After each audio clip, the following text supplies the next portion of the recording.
And we are back, and this particular episode, this particular topic, this particular part, we are going to be demonstrating this technology, how it works. And here with me, I'm with the team leader, that's Hilary. He's back to take us through the different gadgets that are contained in this particular technology. And Hilary is here to take us through.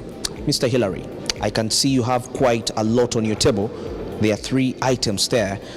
Could you explain to the viewer what are those items, and what does each of those items do? So, like a colleague of mine explained, our system is divided into 2. That's collision detection and also obstacle maneuverance. So each unit, for example, these 2 work hand in hand. This is a collision detection system. Yes. For example, this one, it helps the blind person know that there's something in 1.2 meters away from him. Which one? The 2. The 2. Ones. Okay. Yes. Yeah. It gives a haptic feedback. For example, these ones, as you can see, they are a bit. They need to be modified. They haven't improved the packaging yet, but they are attached on the foot, right? Then from the foot, as he's walking, because most times when you're walking, the foot is the one which is at the front, right? So as you place your foot and there's something near you, for example, you're going to hit a wall or a tree is in front of you or anything else, for example, a car in 1.2 meters away, they will make a vibration that you feel on the foot that, in the next 2 steps you're going to make, you're going to be encountering something is going to be maybe knocking you down. So at that moment you can choose to take on the next decision. Now that brings me to the next part of the system, the obstacle maneuverance. Okay. Yes. One of the other collision detection system doesn't give you a way forward, what you should do, right? So, but the obstacle maneuverance helps you in your decision making. For example, if we see something like right now, the way I'm interacting with you, yes, and I want to walk away, right?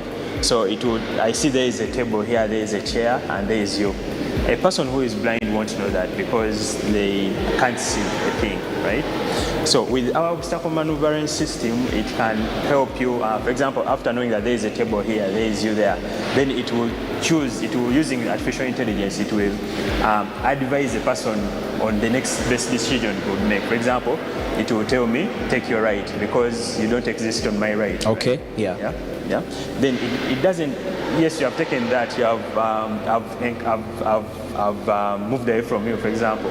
But if you reach in a room and there is a chair with your name on it, you can't know, right?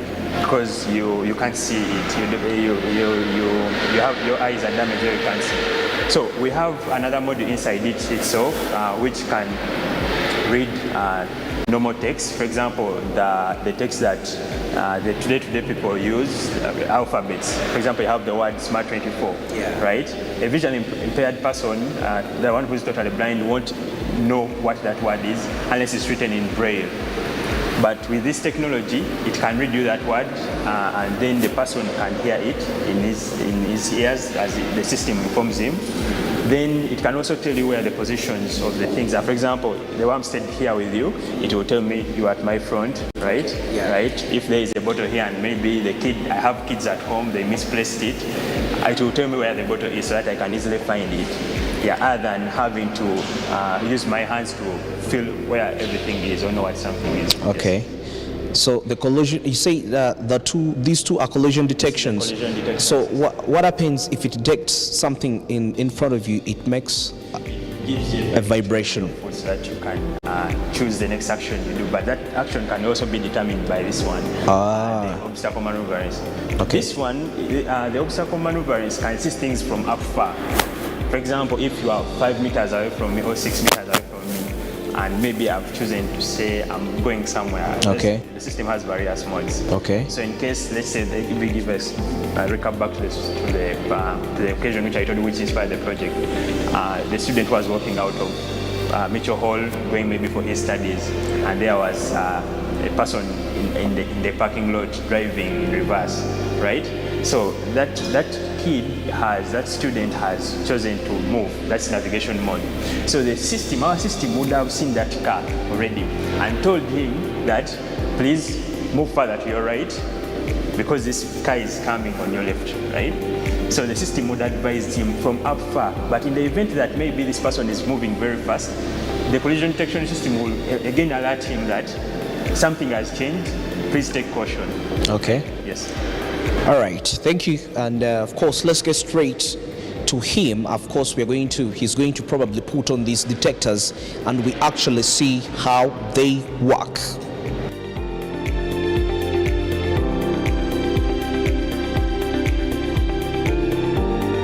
So like I explained earlier, the system is divided into the collision and obstacle maneuverance sections. So these ones are the collision detection systems, and this will give a person a vibration in case they are about to hit something the next 1.2 meters away. So that time, within that distance, the visually impaired person can take action. Yes. Yeah. So maybe to feel it. So in case I place it and I bring something near, it gives a vibration, if you can hear it. So if I move, yeah, cool. Then that's for these sensors. Then the other one, I said we have a mobile app. This mobile app connects to this camera. So when the camera, whatever the camera sees, it sends it to the mobile app, which you can install on your phone. And that mobile app has an artificial intelligence at the back, machine learning, so that it can help make the decision for you. For example, it advises you on what to do. So if I can switch on one mode of the mobile app,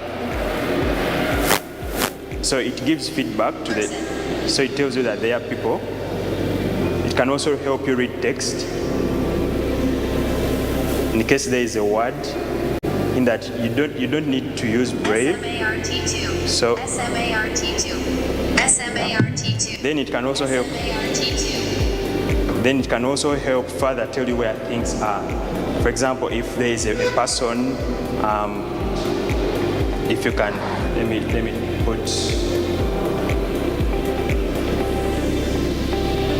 So it will tell me if there is a person nearby. Person on the left. See? So Person up front. So if I Person put up it, front. Person up front. Person up front. Person up front. Person up front. so that's it. Move left. Move straight. Move left. Move left. Move straight. Move straight. Move straight. Move straight. Move straight. Move straight. Move straight.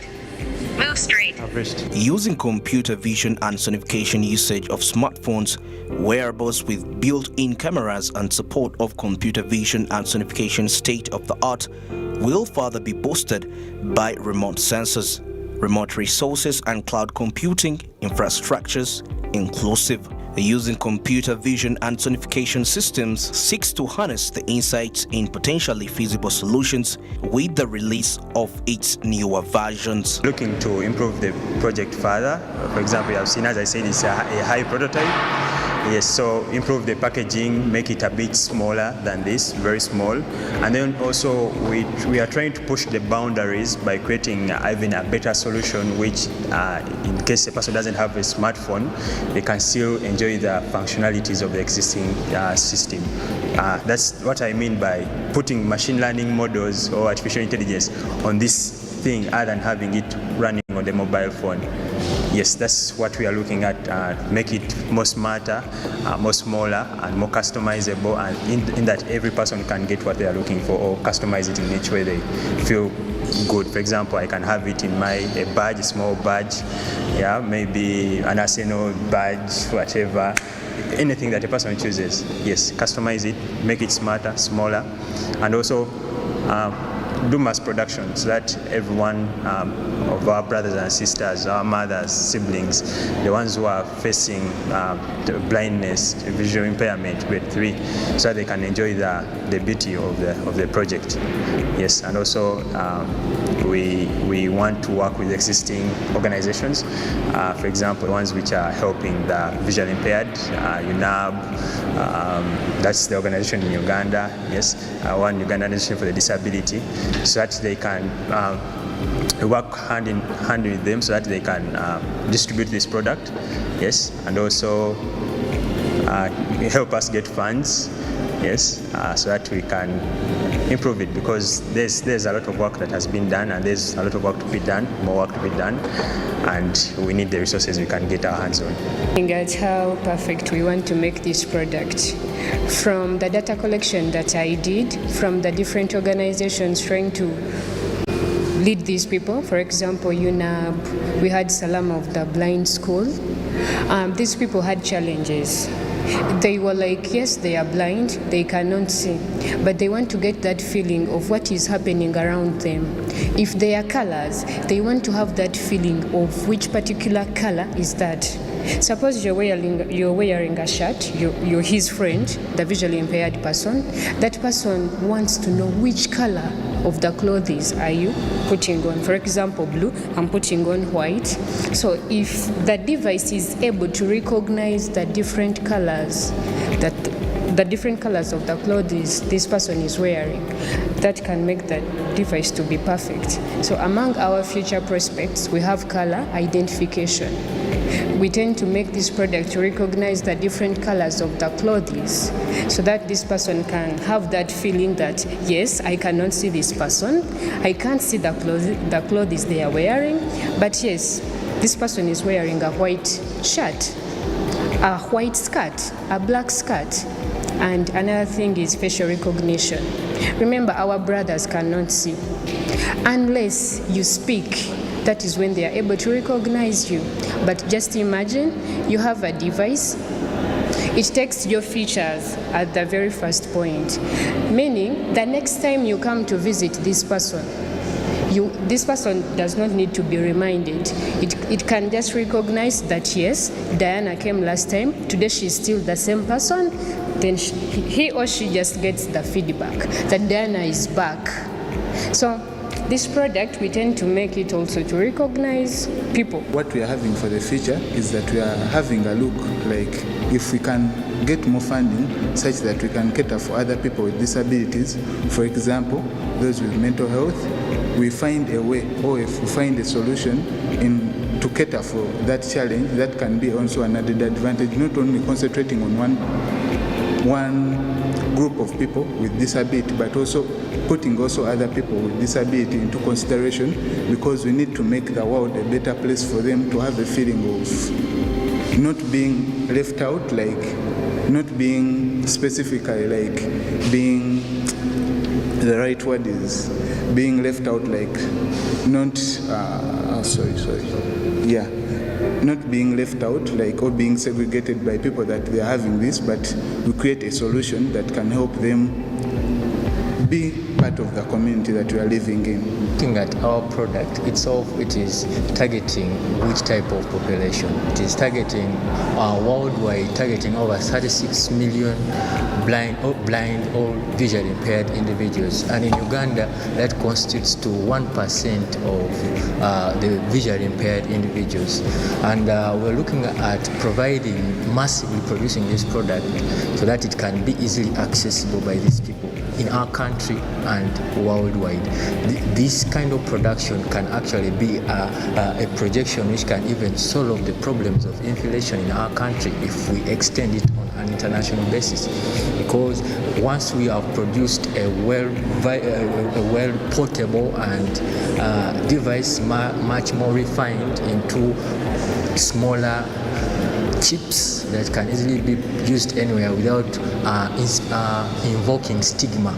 When someone can easily be identified as like putting on components, yeah, this is a blind person, this is a visually impaired person, but something more easily wearable, more unique, like kind of beautiful. So we're looking at designing, making that kind of design, and it is achievable. It is achievable, it can easily be made, but what we need right now is some more support, because it needs some funding to produce such equipments which are easily portable, easy to use, and which don't invoke stigma into users, like easily noticed, like wearing these components, what, something like that. You like that? I hope you did. Personally, actually, I really had fun finding out this innovation, the visually impaired. And of course, they want to go beyond just working on the visual, and also other disabled people will be able to achieve these services. And I guess that is so remarkable. This is one of the innovations that are so remarkable in Uganda regarding innovations. Very important. Quite a lot of people definitely come up with so many things, trying so many projects to help that's the disabled. But this is one of its kind, and something so remarkable and also relevant to the growth and development of the economy. Simply because once the blind are able to be involved in the day-to-day activities as they're using this particular device, they're going to be easy. It's going to be easy for them to participate into the economic matters of the nation. And of course, they're going to help them, the country gain more revenue. Very interesting. And of course, don't forget to catch us on DSTV channel 372 and GoTV channel 394 as we broadcast to you the business content live into your sitting room, internationally and locally. And that's it we had for you for this week on Smart Tech. I'm Andrew Barije. Till next week, goodbye.